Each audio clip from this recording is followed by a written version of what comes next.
ईश्वर प्राप्ति का उपाय।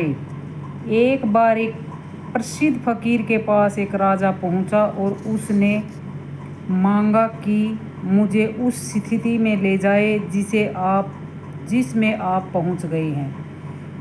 फकीर ने मुस्कुरा कर जवाब दिया, ले चलूँगा, पर एक शर्त है।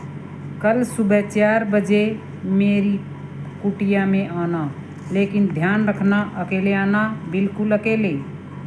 राजा ने कहा, ठीक है, कोई सिपाही मेरे पास नहीं रहेगा। फकीर ने कहा, तो भी तुम अकेले नहीं रहोगे।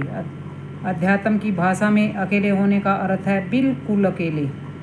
अपने मन को भी साथ में न लाना। यह सुनकर राजा चौंक गया और उसने अकेले अपने मन को भी साथ में न लाना। यह सुनकर राजा चौंक गया और अपने मन को साथ में न लाना, वह बात उसके लिए नई थी। लेकिन फकीर पहुँचे हुए थे, अतः राजा उनकी बात को नकार भी नहीं सकता था। फिर राजा ने प्रश्न पूछा कि ऐसा क्यों? तो फकीर ने कहा, मेरी अवस्था में पहुँचने के लिए हमारे भीतर के मैं को ख़त्म करना पड़ेगा। मैं तुम्हारे भीतर के मैं को डंडा मार कर ख़त्म कर दूंगा। अब राजा और घबराया। राजा ने इतना स्वीकार कर लिया था कि मेरे भीतर मैं है, लेकिन राजा के मन में भय पैदा हुआ कि वह फकीर पता नहीं किसको डंडा मारेंगे। लेकिन उसमें सच्ची लगन थी, इसलिए उसने सुबह जाने की तैयारी कर ली। वह सुबह पहुंचकर फकीर के पास बैठ गया। 1 घंटे बाद सूरज की किरणें उसके चेहरे पर पड़ी। सूर्योदय का आनंद उसने लिया। तब उस फकीर ने उसे कहा, मुझे उस मैं को दे तो ताकि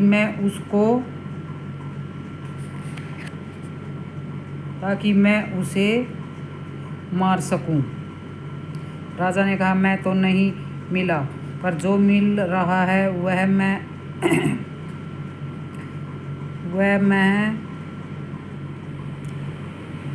बयान नहीं कर सकता। आज मुझे कुछ अलग लग रहा। बस तभी फकीर ने उसे कहा, तुम जानना चाहते हो कि मेरी वह कौन सी स्थिति है जिसे हम आनंद कहते हैं?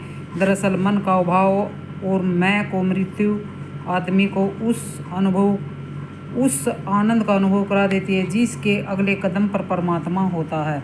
धन्यवाद।